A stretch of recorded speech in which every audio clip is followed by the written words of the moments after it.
की जय जय श्री राधे।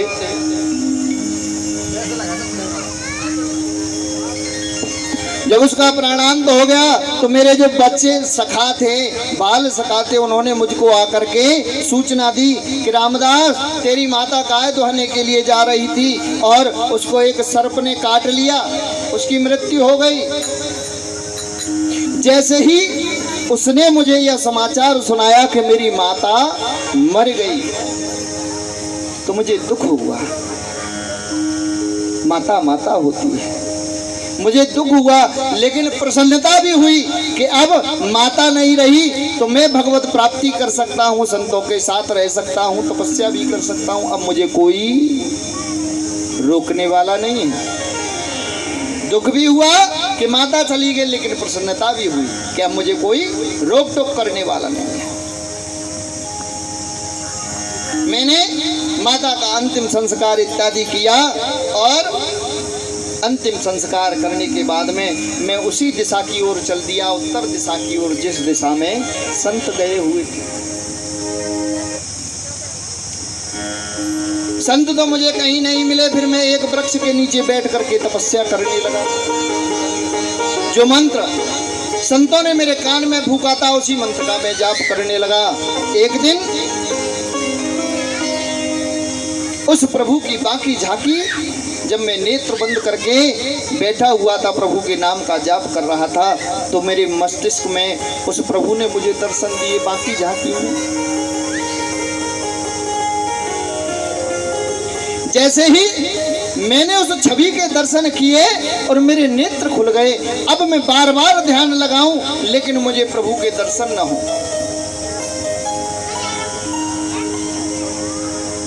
अब तो मैं रोने लग गया, बिलखने लग गया। हे प्रभु, मुझसे ऐसा कौन सा अपराध बन गया जो आपने एक क्षण के लिए मुझको दर्शन दिए, लेकिन अब मेरा ध्यान नहीं लग रहा है, मैं आपका दर्शन नहीं कर पा रहा हूँ। व्यास जी महाराज, गगन मंडल से आकाशवाणी हुई, रामदास कुछ दिनों के बाद में ये सारी पृथ्वी जलमग्न हो जाएगी, मेरे उदरस्थ समा जाएगी, अगली बार तुमको परम पद की प्राप्ति होगी। ऐसा ही हुआ, ऐसा ही हुआ। कुछ समय बाद पूरी पृथ्वी जलमग्न हो गई, प्रभु के उदरस्थ समा गई। उसके बाद आज मैं तुम्हारे सामने नारद बन करके खड़ा हुआ हूँ। और ये बीड़ा जो देख रहे हो ना, ये बीड़ा स्वयं भगवान ने मुझको दी है। मैंने उनके सामने ऐसा ठुमक ठुमक करके नृत्य किया, ऐसा उनके नाम का जाप किया, नृत्य किया कि उन्होंने प्रसन्न होकर के मुझको ये बीड़ा दे दी। अरे नारद, ये बीड़ा लो और इसको बजाते हुए हमारे नाम का गुणगान पूरी पृथ्वी पे करो, पूरे धराधाम पे करो, पूरे विश्व में करो। पूर्व जन्म का रामदास आज तुम्हारे सामने नारद बन के खड़ा हुआ है और ये प्रभु का आशीर्वाद है। चाहे दैत्यों में चला जाऊं तो भी मेरी पूजा होती है, चाहे देवताओं के पास चला जाऊं तो भी मेरी पूजा होती है, और चाहे मानवों के पास चला जाऊं तो भी मेरी पूजा होती है। इसलिए उन्हीं प्रभु के गुणानुवादों को तुम विस्तृत रूप दे करके लिखो। अब व्यास जी महाराज की समझ में बात आ गई। नारद जी महाराज चतुश्लोकी भागवत का उपदेश करके चले गए।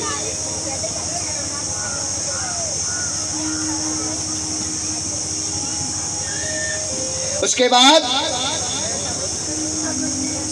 व्यास जी महाराज उठे, सरस्वती नदी में स्नान बनाया और अपने सम्यक प्रास आश्रम पर आकर के गणेश जी महाराज का ध्यान किया और चतुश्लोकी भागवत, 4 श्लोक की भागवत को बड़ा सुंदर स्वरूप दिया, 18,000 श्लोक का, और ये पावन संहिता बना करके तैयार कर दी। जब ये पावन संहिता बन करके तैयार हो गई तो मैं अभी बता रहा था, कोई अनमोल वस्तु यदि आपके पास में हो तो फिर उसके लिए उसका जो अनमोल वस्तु दी जा रही है वो उसके लायक भी होना चाहिए। ऐसा थोड़ी कि कोई सोने की चीज़ और तो लोहे के संग बेच दोगे, नहीं बेचोगे। सोने की चीज़ सोने के ही साथ रखने में शोभा देगी, लोहे के साथ रखने में शोभा नहीं देगी। क्यों कि सोने के साथ रहेगी तो उसकी कीमत बनी रहेगी, और लोहे के संग तो महाराज 36 रुपये किलो में ही जानी है। जैसी वस्तु उसी के अनुरूप उसका उत्तराधिकारी होना चाहिए। अब तो व्यास जी महाराज विचार करने लगे। विचार क्या करने लगे कि इसको देना किसको चाहिए, इस पावन संहिता का मैं श्रवण किसको कराऊं जो कि आगे जन जन में जाकर के इसका प्रचार करे। तत्काल ही सुखदेव जी महाराज को ध्यान आ गयो। आहा, देखिए आपके सामने सुखदेव जी महाराज की बड़ी सुंदर झांकी का आपको दर्शन कराया जाएगा। शांति से आप लोग बैठे रहें और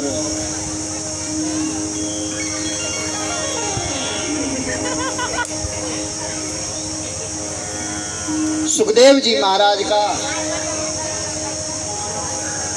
ध्यान आया तो अपने 2 शिष्यों को बुलाया। शिष्यों को 2-4 मंत्र याद कराए और उनको आदेश दे दिया, बोले जाओ जंगलों में जाकर के इन मंत्रों को गुनगुनाओ। हमारा पुत्र सुखदेव कहीं न कहीं किसी गुफा में बैठ करके भगवान की तपस्या कर रहा होगा। जैसे ही उसके कानों में यह मंत्र पड़ेंगे तो वो उठ करके हमारे पास आ जाएगा। अब तो महाराज चेला जंगल में छोड़ दिए और वो श्लोक बोलते जा रहे हैं। हाँ बोलवा। बोले पर हा पीड़म नटवर वपोह कर्णयो कर्ण का विप्रदवासा कनक कपिशं वैजयन्ती चमाला रंधार वेणुरधर सुदया पूरयन गोपवृंदये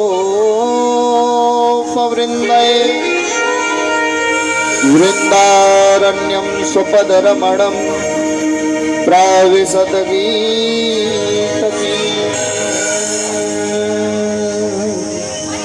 भगवान के स्वरूप का वर्णन किया। बोले परहा पीड़म नटवर वपुः कर्णयो कर्णकारम। कैसे हैं भगवान कि सर पे तो मोर पंख लगा हुआ है, घुंघराले भगवान के बाल हैं, बांसुरी हाथ में लगी हुई है और गौ चारण करके वृंदावन की ओर लौट रहे हैं। तो गौओं के चरणों से जो धूल उड़ती है ना, वो सुनहरे सुनहरे केसों पर लगी हुई है। तो ये भगवान का बड़ा सुंदर स्वरूप का वर्णन इस श्लोक में किया गया है।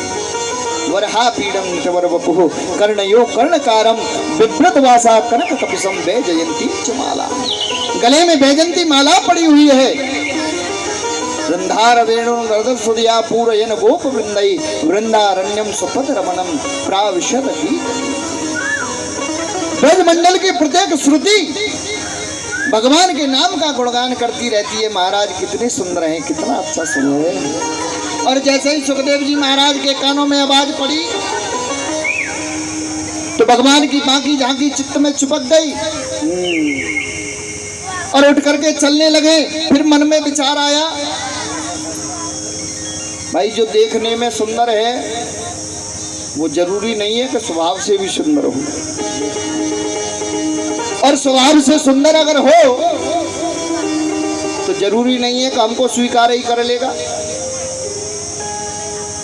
अपने मन को उसी स्थान पर रोका, क्या किया और दोबारा भगवान के निराकार ब्रह्म की पूजा में आराधना में जुट गए।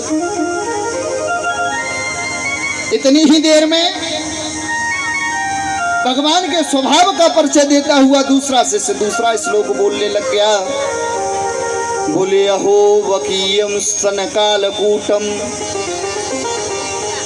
जिघांसया पाययदप्यसाध्वी लेभे गतिं धात्र चितो ततोऽन्यं जगदम्बा दयालु शरणं व्रजेम। अहो आश्चर्य, अहो माने आश्चर्य, बकीयम स्तन कालकूटम। आश्चर्य क्या है? बोले बकी नाम पूतना, बकासुर की बहन। बोले इसमें तो कोई आश्चर्य है नहीं। बोले आश्चर्य की बात है, सुनो। अहो बकीयम स्तन कालकूटम। पूतना किसको मारने के लिए आई? भगवान को। और कैसे आई? स्तनों पर कालकूट विष लगा करके आई। बोले ब्रज में जितने ब्रज मंडल में जो छोरा पैदा भये हैं सबको अपनो स्तन पान करके जहर पिवाए पिवाए के मार डालूंगा। अहो बकीयम स्तन कालकूटम जिघांसया पाय यदा प्रसाद्वी।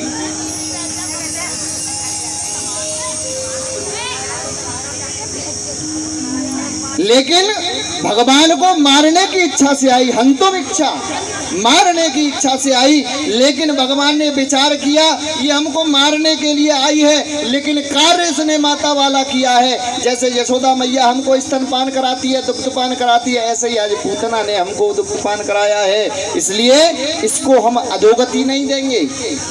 जो गति माता यशोदा को देनी है, माँ यशोदा से पहले पूतना को दे दी। ये प्रभु का स्वभाव है। ऐसे प्रभु का स्वभाव सुनते ही सुखदेव जी महाराज खिंचे चले आए चुंबक की तरह। कैसे चले आए? खिंचे हुए चुंबक की तरह। कृष्ण कर्षयति इति कृष्ण। कृष्ण नाम का शाब्दिक अर्थ है कर्षयति इति कृष्ण, जिसको सुन करके नाम को व्यक्ति खिंचा चला आवे। कृष्ण के नीचे मात्रा कैसी लगाई जाती है? ऐसी गोल। और मछली को पकड़ने वाला कांटा कैसा होता है? ऐसा ही होता है, गोल। और उसके नीचे मात्रा ऐसी गोल। वो कांटे में मछली को फांसने के लिए कुछ वो क्या लगाते हैं, वो कुछ खाद्य पदार्थ, जो कुछ भी लगाते होंगे खाद्य पदार्थ, उसको लगाया और तालाब में फेंक दो, तुरंत मछली उसको भाग करके पकड़ती है। देखिए आपके सामने बड़ी सुंदर सुखदेव जी महाराज की झांकी का आपको दर्शन कराया जाएगा। बढ़िया बैठ करके सुखदेव जी महाराज की झांकी का दर्शन करें। बोली सुखदेव जी महाराज की। बीच में से थोड़ी सी रास्ता बना दो, थोड़ी सी रास्ता बना दो, यहाँ कुर्सी पे लाके बैठा लो। पंडित जी देखिए,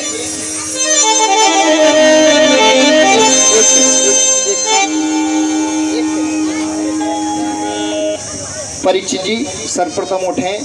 सुखदेव जी महाराज का आगमन हुआ है, सुखदेव जी का पूजन करें।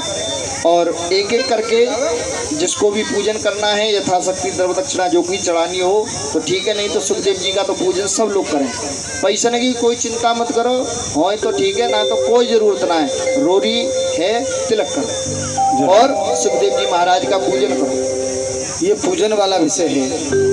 सबसे पहले परीक्षित जी करेंगे, फिर एक एक करके सभी लोग आए पूजन करें और भजन का भी आनंद लेते रहें। निकलेगा तेरी भक्ति का परिणाम,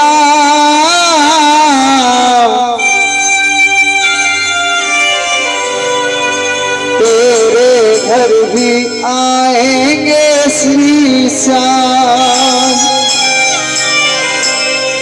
बस याद कर, पर याद कर, बस याद कर, पर याद कर, नया जीवन बर्बाद कर।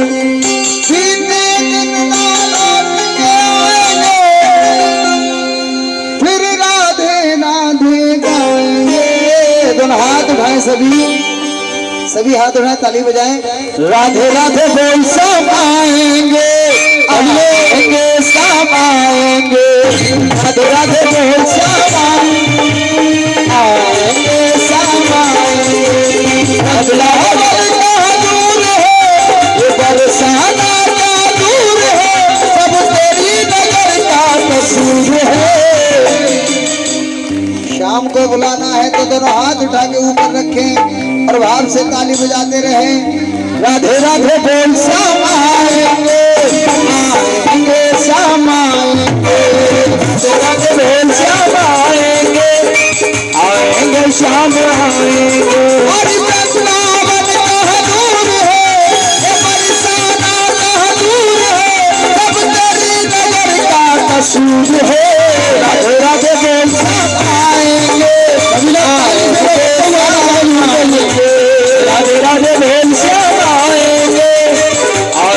श्याम ताली बजाते हुए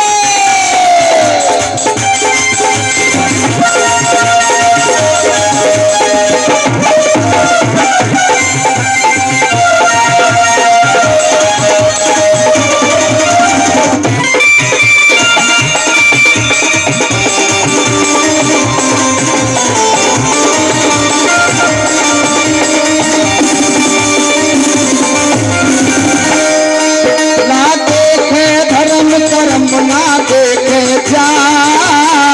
जाने बस भक्तों के दिल की बात ना देखे कोई धर्म करम कोई जाने बस भक्तों के दिल की बात ना देखे कोई धर्म करम और जाने बस भक्तों के दिल की बात ओ ना देखे कोई धर्म करम कोई जाने बस भक्तों के दिल की बात ओ जान ले पहचान ले पहचान ले पहचान ले जान ले पहचान ले तू जान ले पहचान ले इस बार को अपना मान ले